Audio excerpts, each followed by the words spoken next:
Hi, Arjava. I'm happy that the both of us can now produce such a series of videos about our Reiki lives. Hi, Walter. It's very nice to see you. Of course, I would prefer to see you in person, but this is great. So we go back quite a long time. We met in 1996, I think. Yeah. And I thought I'll tell everybody how that happened. Yeah, that's quite a story. So I started Reiki in 1992, and I was living in Japan at the time already for 3 years, and I went from Japan to Germany to Berlin to learn Reiki from my brother.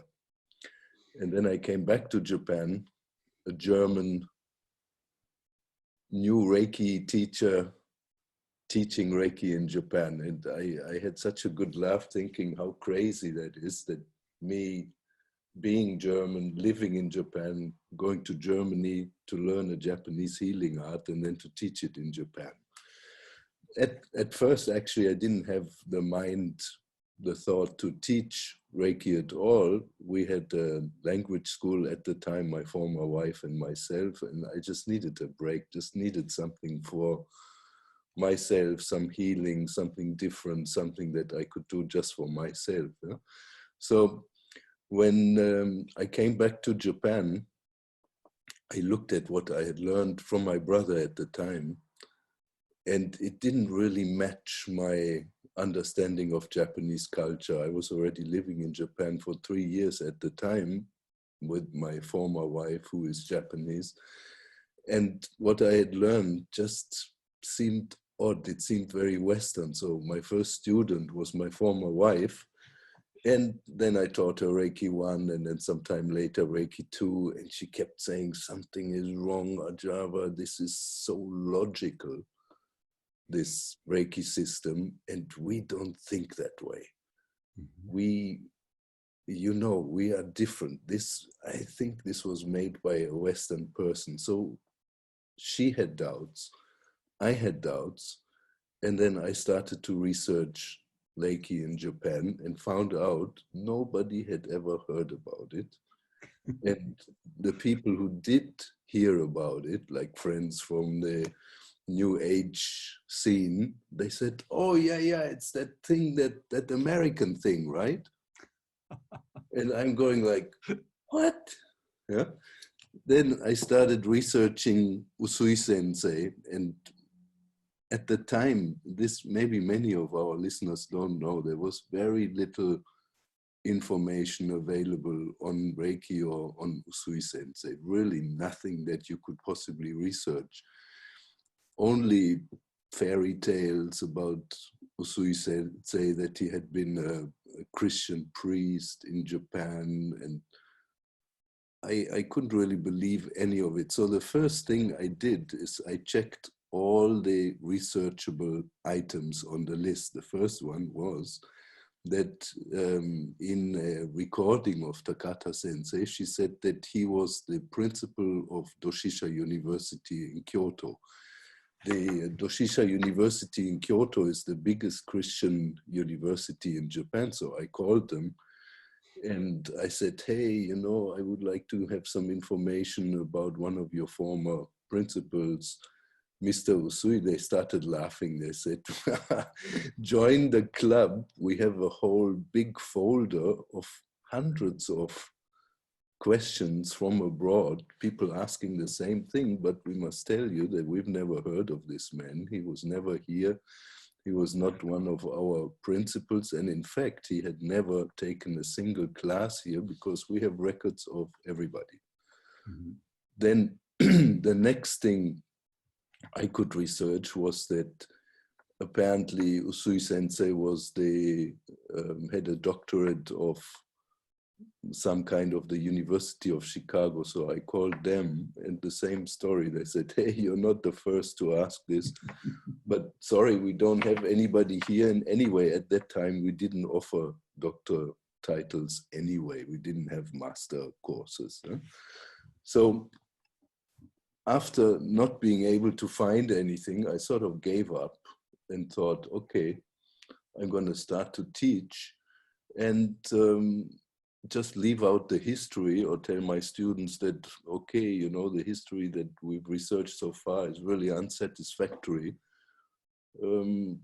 But I'll look into it. So I started to research, not because I wanted to become a famous Reiki teacher or because I wanted to write books or something like that or make a lot of money. I started researching because of my doubt.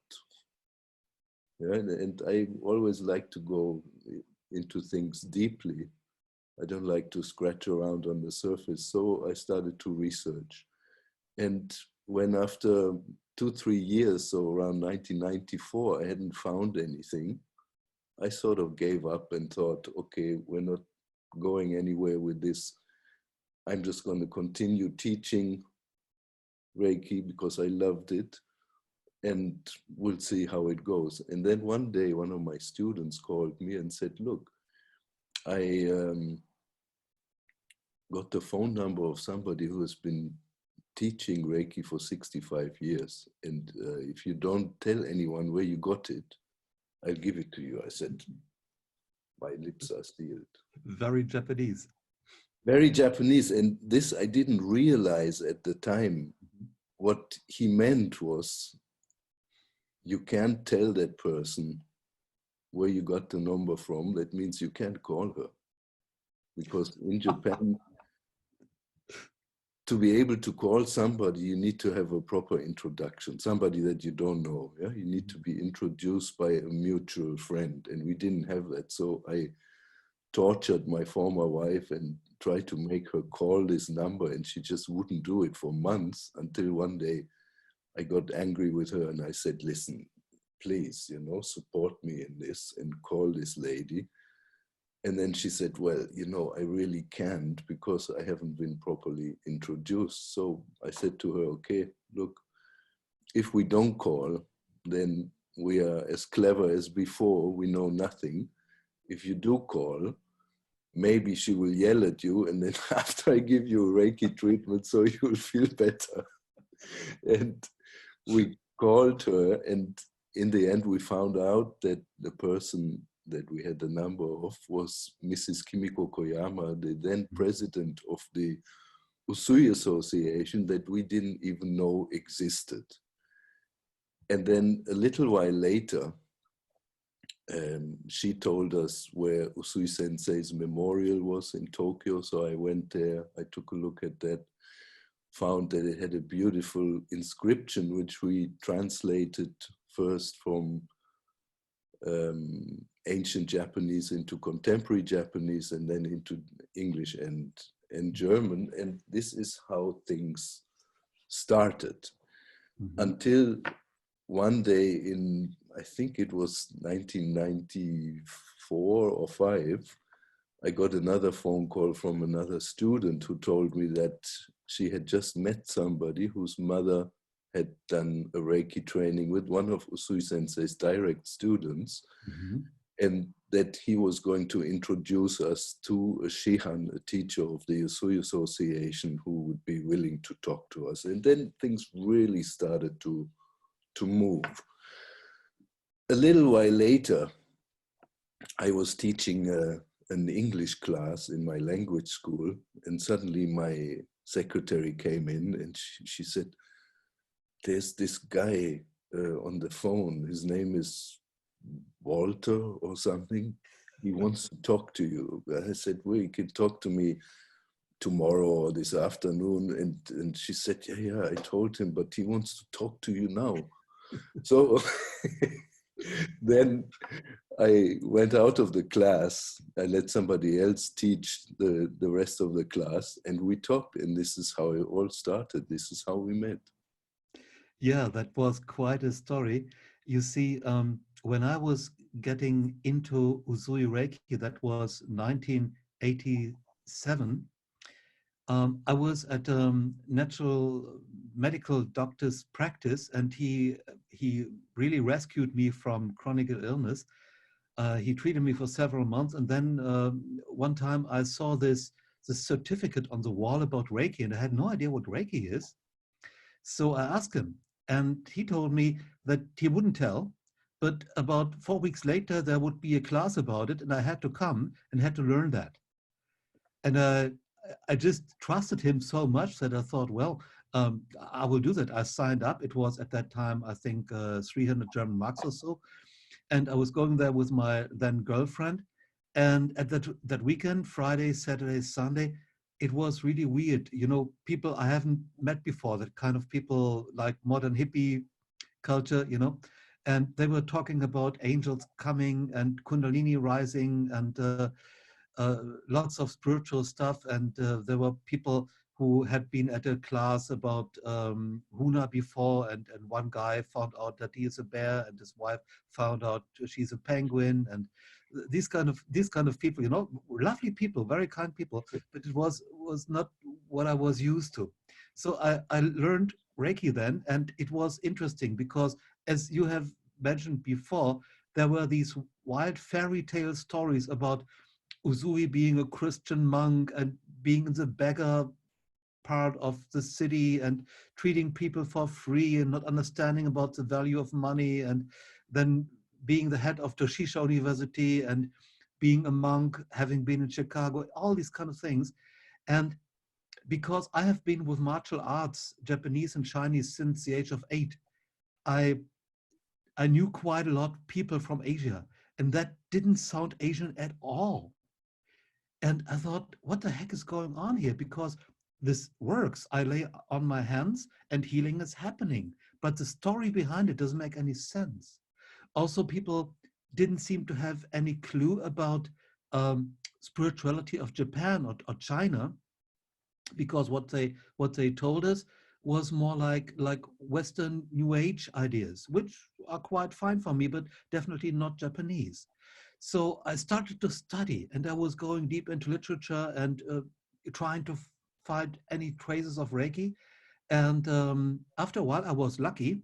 I found something in a thick book about the religions of China. Nothing to do with Japan, but they mentioned that the term Reiki in Chinese Ling Qi was a common term for the Wu shamans. And they had even a wooden mask which had that symbol carved on it. And that these people were going in springtime for about 3 weeks on one of the holy mountains of China, doing fasting and praying and doing ritual and meditating, and then getting their famous healing abilities. There was not specified what kind of healing abilities, but that raised my interest. I thought, what? I heard these things from Uzui being on the Kurama mountain, which at that time I only knew the name about. And so I was going on trying to find out something, but it was really scarce to find something.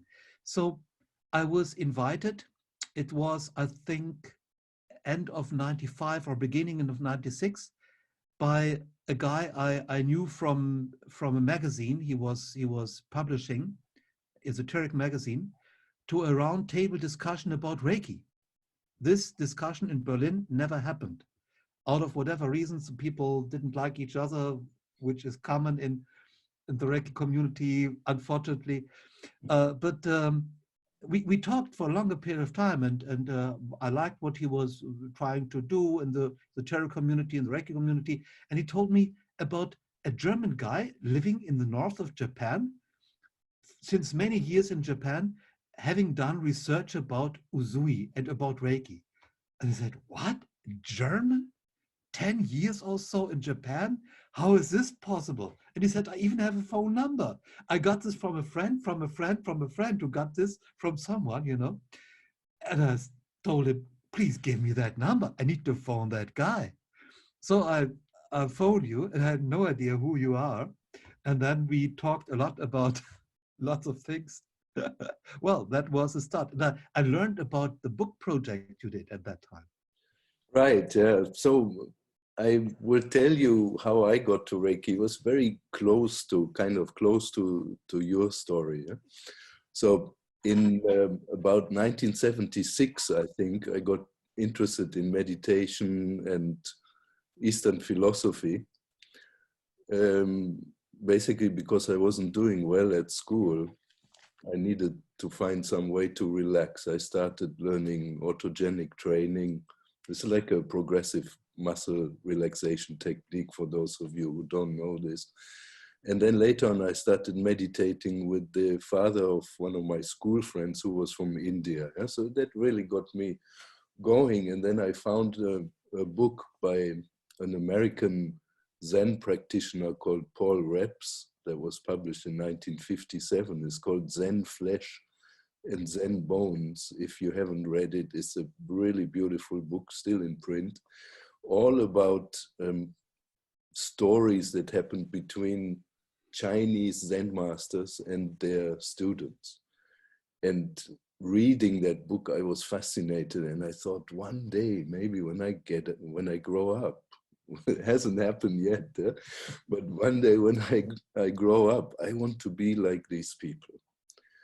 And I made this plan that I would finish my schooling, and after my high school, instead of going to university, I would just run away, go to Japan, enter a Zen monastery, like the place that you are sitting in front of right now, and disappear forever and never be heard of again. I didn't like Germany at the time. I just wanted to get away as far as possible. So instead of that, instead of going to Japan, I went in 1979, I went to India because my brother had gone to India and was living at the infamous Osho or Bhagwan ashram in Pune.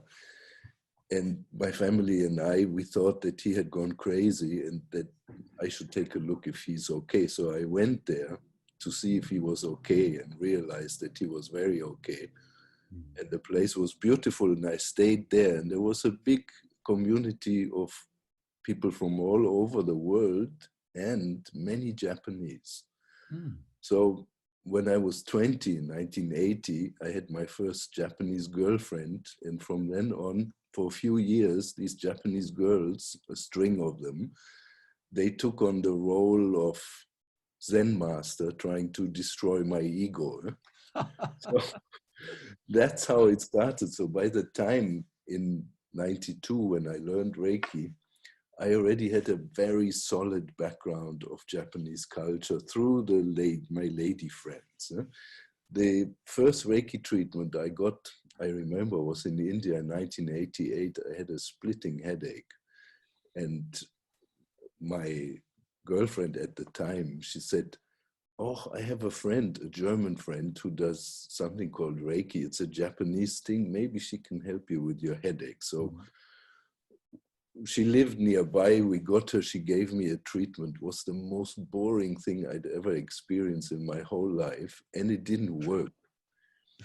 I had a head like this after the treatment. I think it was even worse. I went to the local pharmacy, got some strong painkillers and thought, okay, Reiki finished. That's a stupid thing to do. And then a very weird thing happened, which was that I found myself looking for a Reiki teacher. And I was asking myself, why are you looking for a Reiki teacher when you experienced it as so boring and really dumb? Why do you want to learn something like that? What I didn't realize then, but what I know now is that when you get Reiki, your soul is touched. And when the soul is touched, it connects to source. And once you're connected to source, you feel good. And that feeling was there inside of me. And this is what I wanted. So it took a few years to find somebody. And my first teacher was my brother. After a few years, we realized that what he was teaching wasn't really what I wanted. Then I found another teacher, and many years later, I found Kyoko Yamaguchi in Kyoto, but we'll talk about that one later. Yeah. So now we are 1996 on the telephone, you and me. I remember we hit it off beautifully right away. And I told you that I had done some research because I had found these two people. One was a Mr. Oishi, Mm-hmm. whose mother had learned Reiki from one of Usui Sensei's direct students, and whose relative, I'm not sure if he was an uncle or something like that, was one of the, at the time, 6 Shihans of the Usui Association. And we had a chat with Koyama Sensei, who was the president then of the Usui Association. And from that moment on, things started to move. They shared many things with us about Usui Sensei's personal life, told us that he was born in 1865 in Gifu Prefecture in southern Japan, somewhere between Tokyo and Kyoto, that he had a life of many ups and downs, that he was married, had 2 children, and that in 1922, in March, he had an enlightenment experience on Mount Kurama in the north of Japan. So the next thing I thought was, I must go there and have a spiritual experience on Mount Kurama. So I went in, I think it was in 1995, in the first part of the year, thinking that I arrive at the Kurama and I will ask people about Reiki, and everybody will say, "Oh, Arjava, I'm so glad you have finally come. We've been waiting for you." So I remember going to the office of the Kurama temple saying that, "Oh, I want to know something about Reiki." They said, "Reiki, what is that?" We don't know anything. We have heard the word because we use it here too to mean the energy that is prevalent in nature, but we don't know that there is a technique like that. I said, really? But the founder of Reiki had an enlightenment experience here. They said, oh, this place has been a magic place for many seekers of truth for hundreds and hundreds of years, and many people have had experiences here. We don't know. That he is just one of those. Huh? Mm-hmm. So I said, oh, okay, do you do 21 meditation day retreats here on the mountain? And they said, no, we don't do. Mm-hmm. And I said, okay, did you used to do 21-day meditation retreats in the past? And then the lady talking to me, she laughed and she said, well, we don't do it now. We didn't do it in the past, and we're not planning to do it in the future either. So instead of then I said, but is there a place where one can meditate? And she pointed to the main hall of the Kurama temple and said, well, just go and sit in there with everybody else. Yeah? So my expectations were completely blown. I didn't have fun. I didn't enjoy my first trip to Mount Kurama because I was expecting, I don't know what. Red carpet. Right, and nothing was happening, and they knew nothing. I went back totally frustrated, and only on my next trip, I started to really enjoy the place. And all of you listening, this is the one place, really, you must go one day. It's great. Yeah? I agree. It's truly a magical place. Yeah? So this is how things started. After going to Kurama, the connection with the Usui Association became more and more solid. One of my students was meeting with them all the time for about 2.5 years.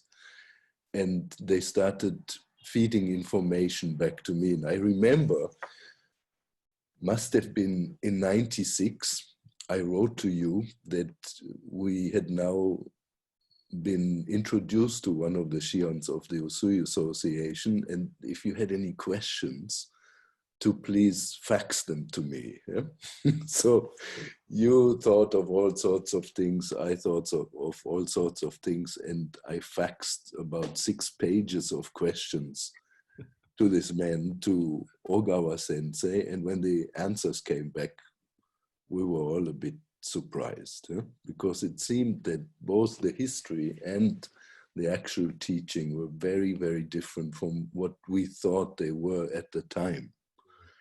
And a little before that, must have been in 1994, one of my Reiki students called me and said that his publishing company would be interested in a project on Reiki. So at the time I called my brother and I said, hey, do you know any good books maybe we can translate here for the Japanese people? And he said, no, there's nothing, you gotta do it yourself. And I had always liked writing from childhood. And I thought, well, maybe that's a good idea, why not? So I started to write, and by the time that we talked in 1996, I already had quite a good manuscript, which I wanted to publish in Japan. Mm-hmm. In the end, things didn't work out with that publisher, and then you said to me that your publisher, the Windpferd Verlag in Germany, might be interested in doing a project together, and this is how the Reiki Fire was born. So thanks to you, thank you, Walter. You put me on the map. That was great. I'll never forget that. Well, that was a great pleasure for me, because I finally got someone who loved this, let's say, getting serious with Reiki as much as I do. So when I talked with you, that was like coming home, finally finding someone who did not want the fairy tales, who took serious interest in Reiki and Reiki research and what the real history was. So I thought that book must be published in Germany and many other places. All the years before, when I was getting in contact with let's say the former masters, the Reiki masters who had been trained in the 80s, some in the 70s, they all had these fairy tales, and it was always about believing, and it's not good to know, and I should stop researching. But whenever I studied things Japanese or things Chinese, when I met a master there, let's say Aikido or Zen, these people, they fill the room with energy, and they could be 1.50 meters, that didn't matter.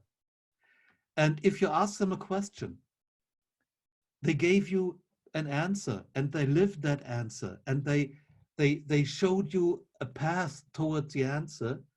And I didn't find anything like this with the masters of Reiki. So I thought there must be something lost, because it can't be a Japanese spiritual path, and these masters of that path, they don't behave like a master, at least not as far as I could perceive that. So, and when I met you, I found soon out that you were much interested in these things and really took a lot of time and effort to get information about that. And when I heard that Usui wasn't a Christian monk, I said, yes, that fits, And learning later that he was someone with ups and downs in life, and having had different jobs, and were traveling a lot because of the jobs, that really was fitting to Reiki, because what I always felt when studying Reiki, when doing Reiki, was this vast openness. That there was someone who did a lot of things, experienced a lot of things, and then made a kind of conclusion, concentrated it. And what I love until today is these symbols Usui gave us, and these 5 life principles. This is not much, and it's a library of wisdom in it. So you could easily elaborate on the principles for a week or 2 or 3 or 5, I don't know, and the symbols. Whenever I think, now I got it, now I understand what this symbol is about, then something happens and complete new path opens, and I realize I had no idea.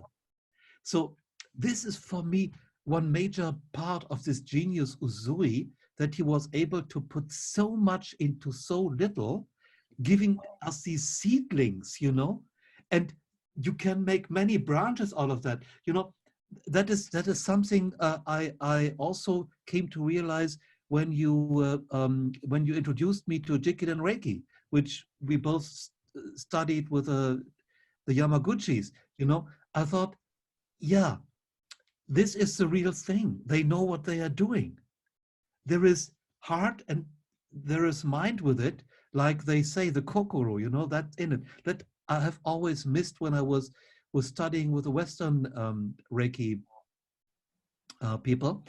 And when you then did the research about the books and wrote your first book and second book, I understood that in the Western world, this created a kind of uproar, you know, because this was like a quantum leap, like a change of paradigm, because now we knew something about Usui and people could study it instead of just believing it.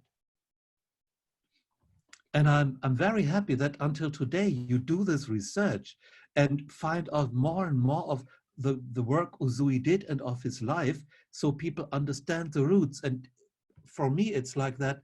If you understand the roots of something, you can create your own branch. But without that root, you don't have the wisdom, you don't have the vitality to create a branch. Then you just have something which will crack in the first storm, you know? Yeah, I agree. You must know the tradition. Yeah. And the more you know about the background, the philosophical, the social, the geographical, the more you know, the better it is. There's no doubt about that. When the first book came out, it did create quite an uproar, which I didn't expect. I was very blue-eyed and naive, thinking that the champagne corks would pop everywhere and people would say, oh, finally we know something. But it wasn't like that, because the first book really destroyed dreams.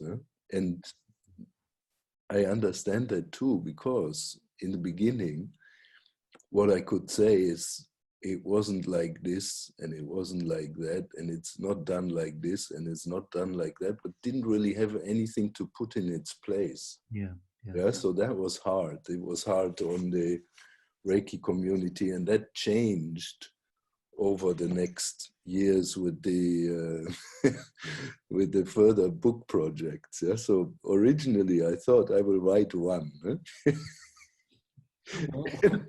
I promised you at that time it wouldn't be like that, you know, there would be some more to come. Yesterday I just finished number 10. Oh gosh. Yeah. Oh, I'm looking much forward to it. And every time that I finish one, I say, well, this is the last one. Huh? Yeah. I just remember that because you were saying how Usui Sensei made so much out of so little. Yeah? It's really inexhaustible. It is what he a created. miracle to me, you know. That for me, in a way, is Zen, this minimalistic approach, which, if you have a closer look at it, is like a universe. You know, when you come to someone who lives Zen, you think there's not much to find out about this person, but if you come to know the person better, you see that this is someone who can give you decades of study and a fortune of knowledge and insights and wisdom. And so it is for me with Usui. This is why I like to study Usui, and I have done a lot, let's say, developments out of what I studied, but these developments were only possible because of that Usui research and Reiki research, because the more I understood about Reiki, the more I could understand what to do else with it. And because I'm an Aquarius, I'm always, you know, interested in doing new things and going forward. But what I also learned, if you are not rooted in something, then what you create is no good. It won't help people. So when you did these books, the first two books, you were running into a lot of resistance, let's say, by people who call themselves traditional, but it wasn't traditional in the Eastern understanding. It was things they have done for some years in the Western world and believed in it. So in my understanding, it was more like a church thing. And well, I don't believe in churches. You know, I think it's not such a good invention. We have had 2,000 years to find out, and so far I'm not that convinced. And what I understood about parallels between the churches, Christian churches, and Usui Reiki is that several decades after Usui's death, a lot of stories were made up about him, which were sold to people like reality, which never was. And the same it was as far as my research about Jesus goes, with that starting of the Christian religion, that only several decades after that started, people were making up lots of stories and finding fairy tales, but these things never have happened. And I think this is really sad, because people like Usui, they don't just have had a life. In my understanding, they created a big pathway for spiritual seekers for centuries to come. And whatever helps us to understand Usui's work will help us to keep it living in the years to come, in the decades to come, so other people can prosper from it and make the best out of it. And one thing which I found very interesting is the approach people in Japan have towards Reiki. Maybe that you could tell us a little bit about your experience, because you lived there. You have this understanding of their culture. All right. Okay. So I think the easiest way to define Reiki is just by looking at the word.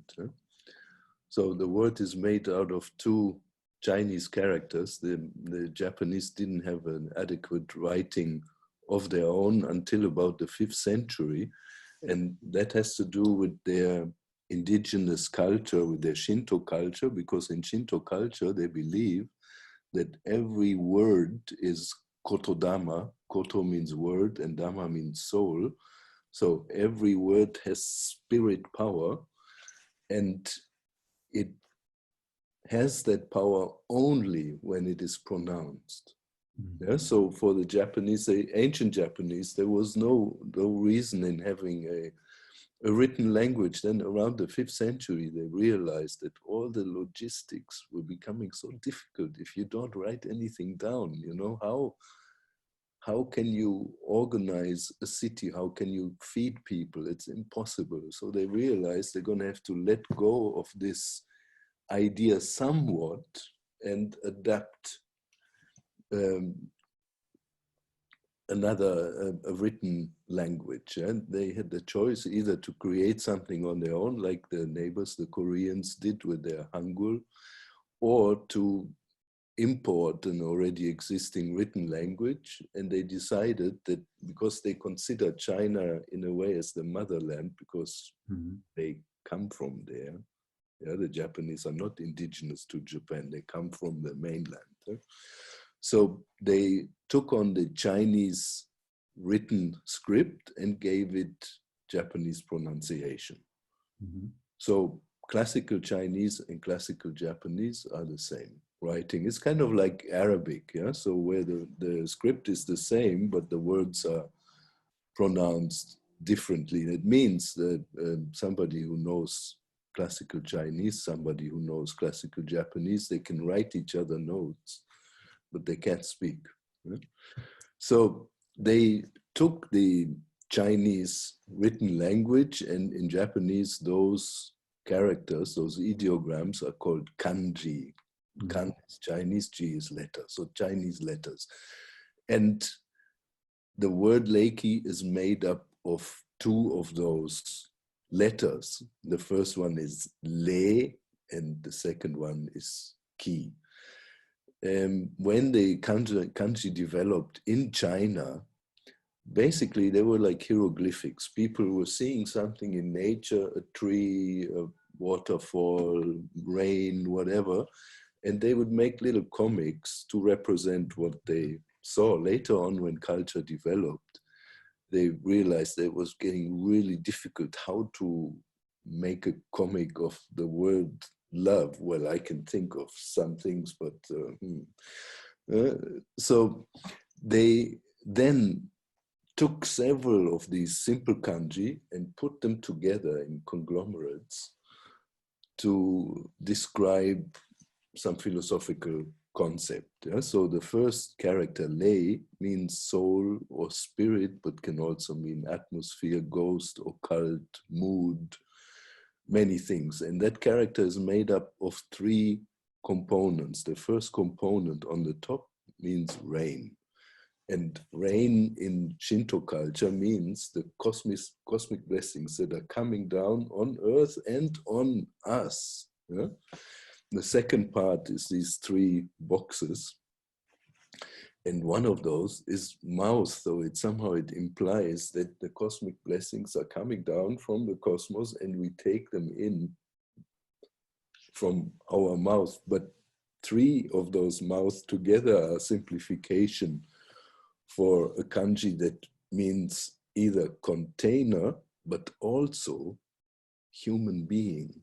Mm-hmm. And these kanji, when I say they are images, that's not the whole truth. They're really mini movies.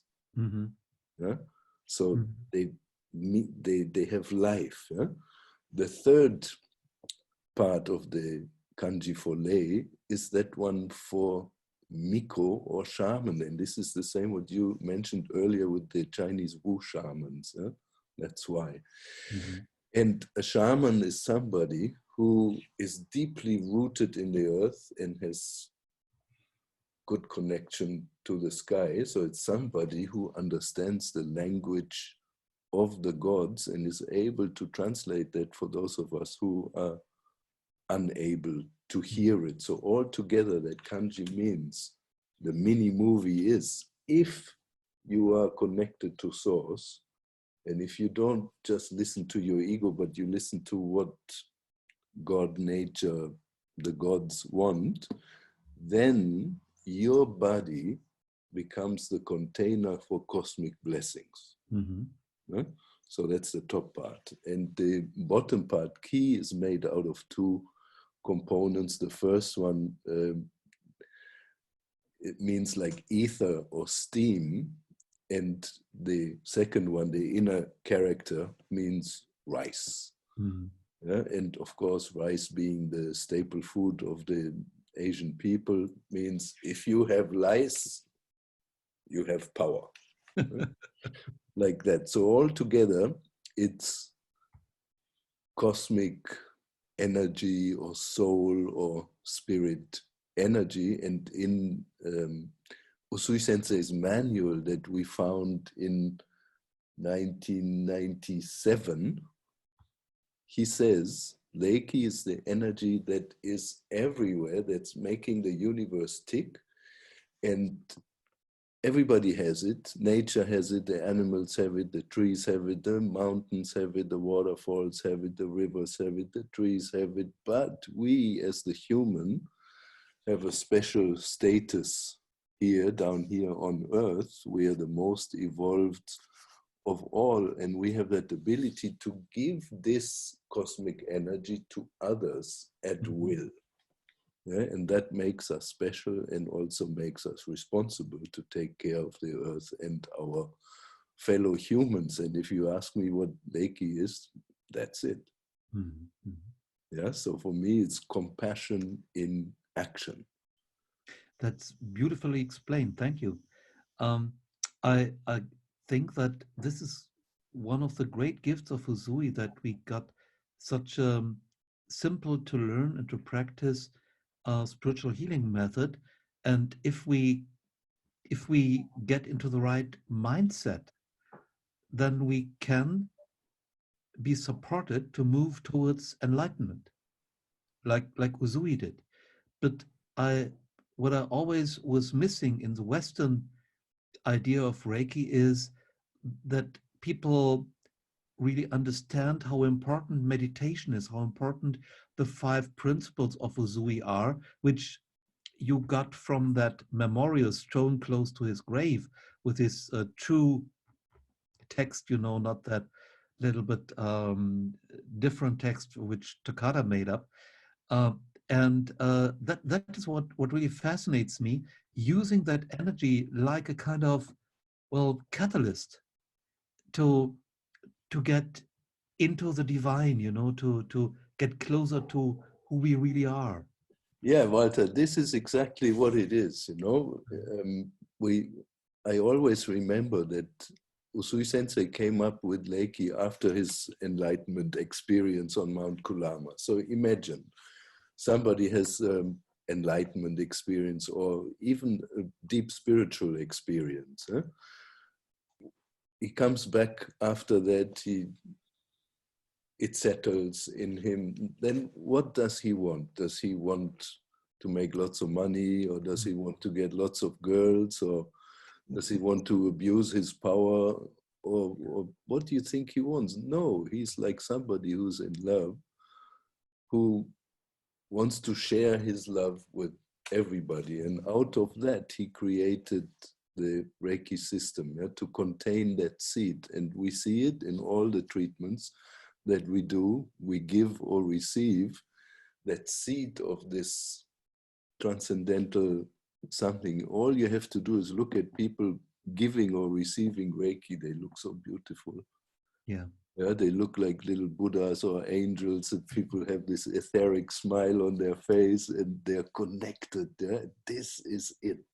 Yeah, we're not here to cure a headache or something like that. It's something completely different. It's very, very, very deep. Yeah?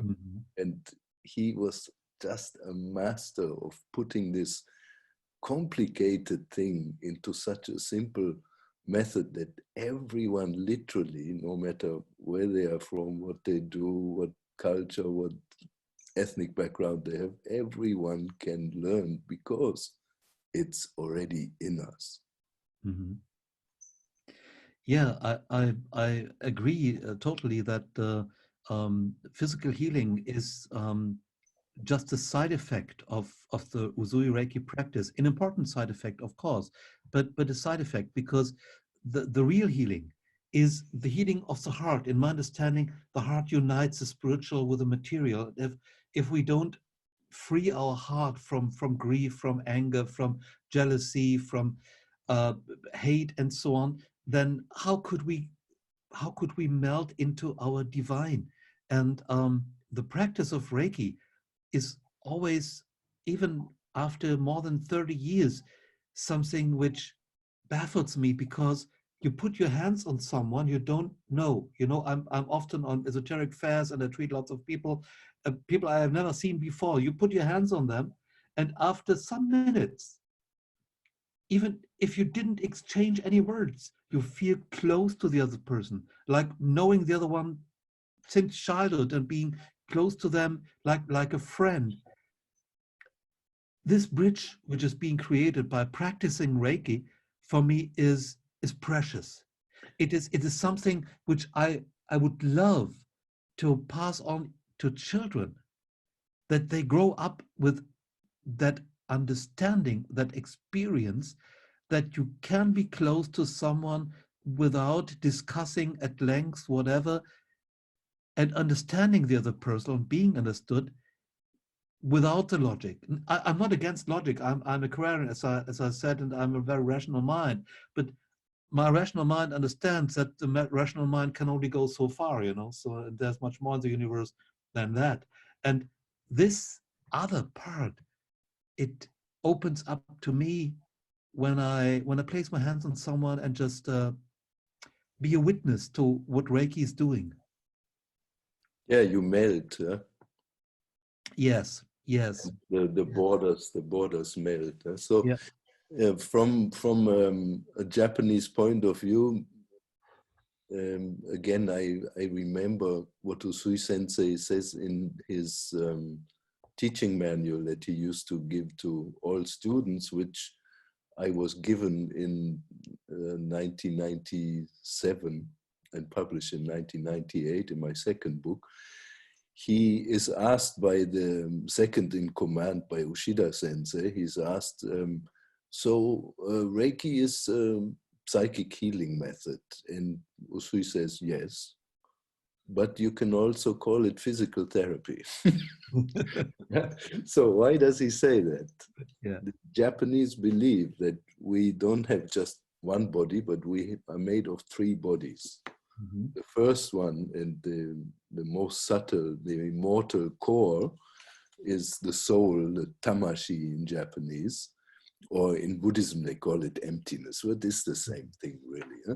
So that thing that gets reincarnated again and again. Now, I'm not saying this is how it is. I'm just explaining how Japanese people think. Yeah? So this is the core. And this core is very super light, and it cannot be on earth by itself. It needs weight. Yeah? And that weight is supplied by the physical body that grows around it, and by a number of etheric bodies that are around the physical body. So these three bodies are our bodies, the soul, then the physical body, and the etheric bodies. The etheric bodies, they call also your mind body. So what you think you are, what you feel, your dreams, your aspirations, your memories, your everything that you think you are. And those in Japanese are also called your spiritual clothes. Nice. Huh? And they are, as you say, the connection between the physical and the transcendental. And those three bodies are not separate from one another, but they are one. And when you touch either one of them, you automatically touch all the others. Yeah? The easiest to touch, obviously, is the physical body. Because, okay, most people maybe are not equipped to work on their mental, emotional right away, because you need to have some kind of training. Huh? Yeah. But working on the body, everybody can do. And when you touch the body, it has a good effect on the psycho-emotional and on everything else. And that's incredible. So therefore, when I say, okay, we're not here to cure a headache, yes, but through the physical contact, the treatments, everything else starts to move. Yes, it does. It surely does. When I did research about the Reiki symbol in the Chinese cultural context, I was running into a concept which is close to what you mentioned. It is the concept of the three Hun souls, Hun, which according to Chinese spiritual philosophy reside in the liver, and they are immortal. They go from incarnation to incarnation. And then there are the Po souls, which are made when we are conceived, and sometime after we have died, after the Hun souls were going back to heaven, the Po souls just dissolve. We could say or understand that the Po souls are the ego, and the three Hun souls are what is the divine within us. And one understanding which fascinates me of the Reiki symbol is that these three mouths are the three Hun souls. And if they agree in something, each of them has the same opinion about something, then the prayer is being heard by the divine, and the rain comes down. So okay. that the meaning of the ritual is to help the three Hun souls getting towards the same understanding, the same opinion, so rain can come down. You know, you have these two people there at the bottom of the upper part of the Reiki symbol, the shaman and the client, and there is this kind of mill, which I remember best from the movie Conan the Barbarian, where Schwarzenegger is, you know, turning the mill, and at the beginning when he's a boy, he has about 14, 15 other people, and at the end when he has such muscles, he's doing this all on his own. And this kind of mill, it's just kind of of association I have is making small and smaller things out of the big problems we have, milling them down to what they really are, so that we get a better understanding. So someone comes and says, I have a relationship problem, I have a problem at the job, and so on. And the shaman's task is to help this person understand, well, yes, on the outside, it's a problem with your boss, but look a little bit deeper. What is the real problem? And the deeper you look, the more the three Hun souls can agree what this kind of problem is, getting towards the spiritual core of it.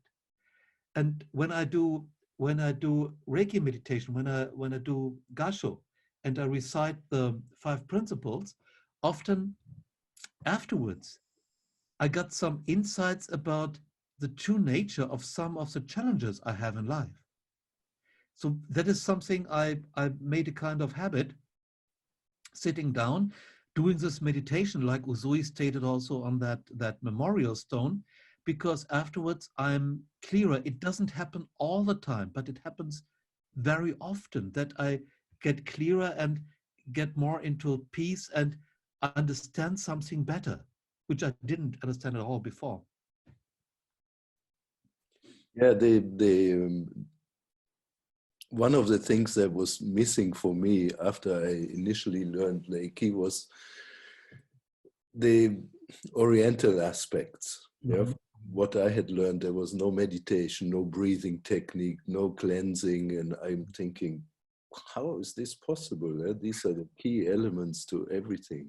Yes. And then later on, when we found what Usui Sensei was actually teaching, that started in 1997, but we'll talk about it, I think, next time. Yeah? We do. All these elements came back into the teaching, and when you look at the whole complete Reiki system, you see that there is nothing that makes you think, where does that come from? Everything makes sense. Yes, it does. Yeah? And everything is backed up by some philosophy or by something in Japanese culture. It's amazing. It's a beautiful, beautiful set that makes total sense. Yeah? It's amazing. So you mentioned the Reiki Principles. The Reiki Principles are the only philosophical background really that we have. Yeah? So Usui Sensei was very clear that he did not want to start a religion. Mm-hmm. So you don't have to be a Buddhist, you don't have to be a Shintoist, you don't have to be anything. You can just be as you are, and you can practice Reiki. That was his genius, was to do something. This is very Zen, huh? Mm-hmm. To do something that you can bring everybody into the same boat. Yeah? Nobody gets excluded, no matter what you are, where you're from. Yeah? For everybody, there is space. Yeah? And that's really, really beautiful. Yeah? So, but because he didn't start a religion and didn't have moral or ethical codes or anything like that from a religious point of view, he put together these Reiki principles.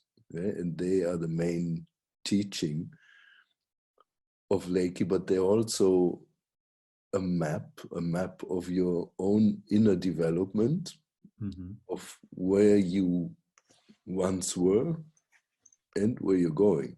Yeah, really great. Yeah? So let's look at them again. Yeah? So they start with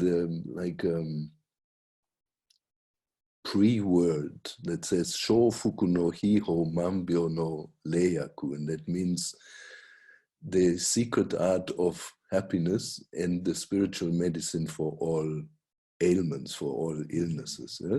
Meaning that if you follow this, you're going to have a good time. And you and I know, and most of you listening to this know that that's true.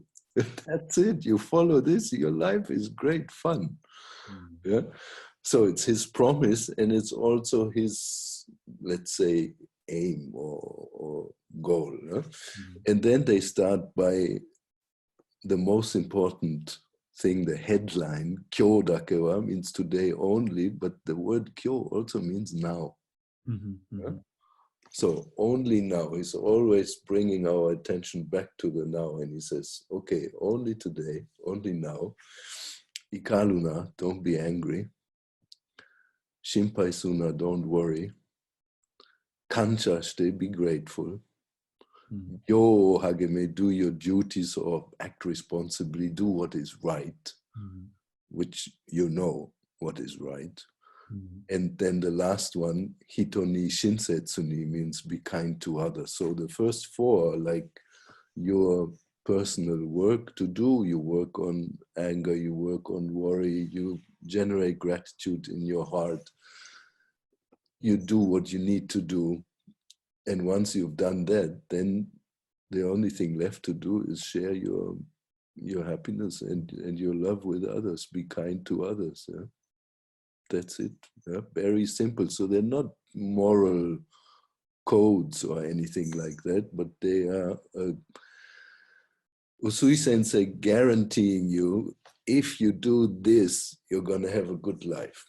You're going to be a blessing to yourself and to the people around you. And that's really very, very true. I can see it for myself. And you can always see, when you look back, I used to be different not so long ago. Huh? And things have changed for the better. And you also see where you still have work to do, which is also good. Yeah? So you don't overestimate yourself, because you can never finish it. And this is one of the secrets of Japanese culture. As far as I'm concerned, they are not concerned with the infinite. Yeah, because they believe in reincarnation. That means something that you don't finish this time, next time. No problem. Yeah, so it's not done for eternity, and there's no desire to finish everything and to be like some kind of a god or something that is never angry, never worried. No, it's okay. It's fine. Work on it. This is the thing. Work on it. Yeah, don't look for some kind of projected Disneyland idea of your spiritual enlightenment. No, work now. Do your work. Yeah, this is the fun. That's why we are here. Otherwise, we don't need to come here. Right. I think that is it's a beauty to understand life as a process, to understand living with the life principles of Usui as a process. When I was first introduced to them in '87, I was told that you have to do that. And of course I tried, and it worked whenever I had no problem. And when I was running into problem, I had no idea how to do that, you know. Later I understood that to support me in doing what I understood I should do, Usui gave us the means, you know, with the mental healing process. And I understood later that this is a process, like you explained, that it's not, you have to do it, and if you cannot, then you are out or something like that. But it is just like a guiding light, like a beacon, where you are oriented to, instead of going to another direction. And for me, the Kyodakuwa, the be in the here and now, is the sixth principle of Usui, you know. Yeah, really, yeah. Really, that's it. Yeah, that's the point. Be here, live your life as good as you can, give your utmost. It doesn't mean to carry the world on your shoulder. You do your best, and oftentimes we know the best is good enough, and sometimes it's not good enough. Okay, then you do better next time. Not a problem. Yeah? But see your problems or your challenges not with a negative view, but just look at them like, you know, this is your adventure, this is your life, your adventure, your fun. Make something good out of it. Yeah, don't waste your time. And it's important, I think, to understand more about the philosophical frame within which Usui has put his work.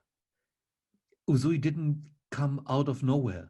He had a life in a Japanese cultural environment, which is eclectical as far as I know, combining many influences from the Asian and even from the Western world. And he was widely traveled. So I understand that he was really making a kind of essence of what he learned. And like you mentioned before, it's much Zen to me, much clarity and simplicity.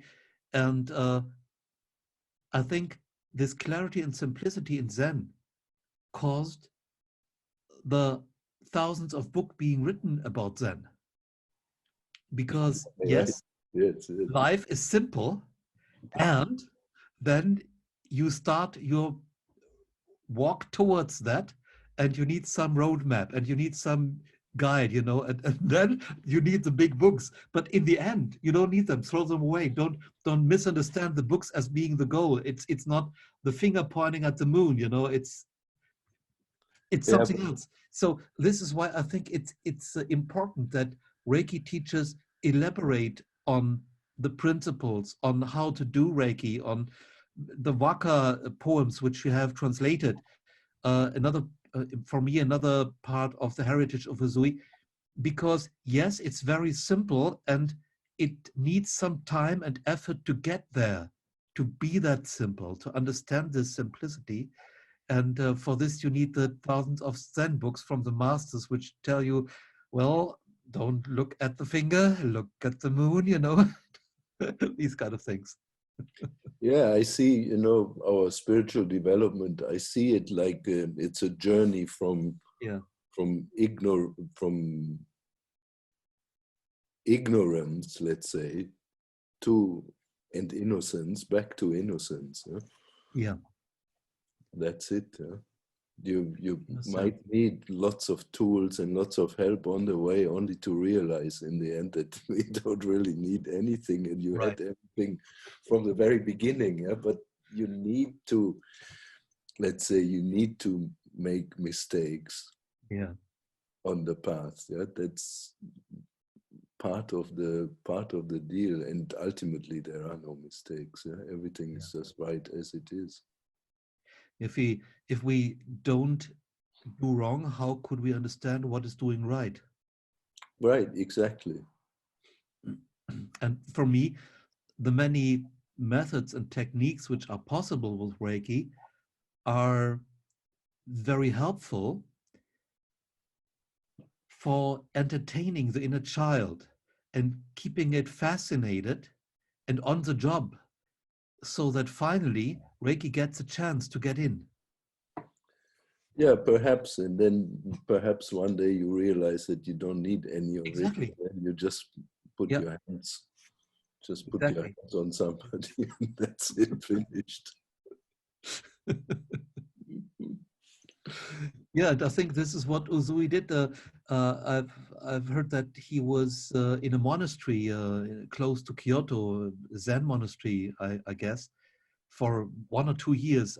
The sources differ on that, and I can imagine that being for such a long time after a very adventurous life in a Zen monastery, and just trying to get into the one point gives you a certain perspective when you are now looking for a healing method, or maybe he even wasn't looking for a healing method. Yeah, I don't think he was. Mm-hmm. I don't think so. And we hear from the Usui Association, also from Chiyoko Yamaguchi and her son Tadao Yamaguchi. They have the same info. They all speak of him having spent a 3-year term at the Kyoto Zen monastery. We don't know which Zen monastery. We try to research it, but it's not known. And in Kyoto, there are about 1,650 Buddhist temples, out of which several hundred are Zen, and Usui is a super common name. Yeah? So it's impossible to find out. Anyway, it seems accepted that he did this 3-year retreat there, and life in a Zen monastery is not exactly our idea of fun. You know? It's all aimed at the destruction of the individual self, because the basics of the Buddhist teaching is that the Buddha reportedly said that it's not as in Hinduism, where they say the world is illusion and the only thing real is the self. He said it's exactly the other way around. The world is there, it's real, but your idea of that individual separate self is imagination, and there is nothing. Just look inside and you will find just emptiness. So to get an experience of that emptiness in a Zen monastery, they will try to destroy your ego in all possible ways. They beat you, they don't allow you to sleep enough, you have to eat very quickly, you have to scrub floors that are clean for hours on end. There's a really good book, a really good movie. It's called by Doris Dury, called Enlightenment Guaranteed. You must I love it. They also have that in English, with the English translation. It's really great, and it shows it beautifully. I love so much. It's true. It's so true, you know. He spent 3 years there looking for enlightenment, did not find it. And then his teacher said to him, perhaps you missed the train in this life, and the next train comes in your next life. So the best thing is to prepare a conscious death, meaning fasting unto death, to provoke a favorable rebirth. Mm-hmm. And this is why he went to Mount Kulama. He didn't go there to meditate, he went there to die, to end his life, hoping that in his next life, or maybe in the dying process, he would get it. He would find the enlightenment that he longed for. So this is how he ended up in Mount Kulama. I don't think he was looking for anything else, but by chance, he was given he said in his teaching manual, he was given a present by the universe, which was Reiki, and that became his vehicle for transporting that experience that he had on Mount Kulama to his students, and quite magically so. That reminds me of this saying, we don't become what we want to be, but what we are. And understanding that he was going there with his ultimate goal to getting into his divinity, for me is also that from that point on, you have every opportunity. Every path is open. Because this is, in my understanding, the most serious decision someone makes. Absolutely, I agree. And I remember the Koyama Sensei, the then president of the Usui Association, she said that if you practice your Reiki, if you do your Reiki practice with the same diligence and the same devotion that Usui Sensei went to Mount Kulama to end his life, you will have good results. Well, I guess so. And if you don't, it doesn't mean having to go trying to end your life. Just when you practice, you give yourself fully. And if you don't, you get nothing. So that also lays out the Reiki path. Reiki is not something that you can tick off. And say, okay, I've done Reiki 1, Reiki 2, now I've done my work. This is a lifetime work, commitment, and fun. Yes, absolutely. And that's also my understanding, that Reiki doesn't do the job for you. Reiki just supports you if you want to do it. And well, maybe we talk about this next time. Yes. In depth. Looking forward to it. Me too. I enjoyed this very much, and I'm looking much forward to our next meeting. Me too. See you soon, Walter. Thank you so Okay. much. Bye. Ciao.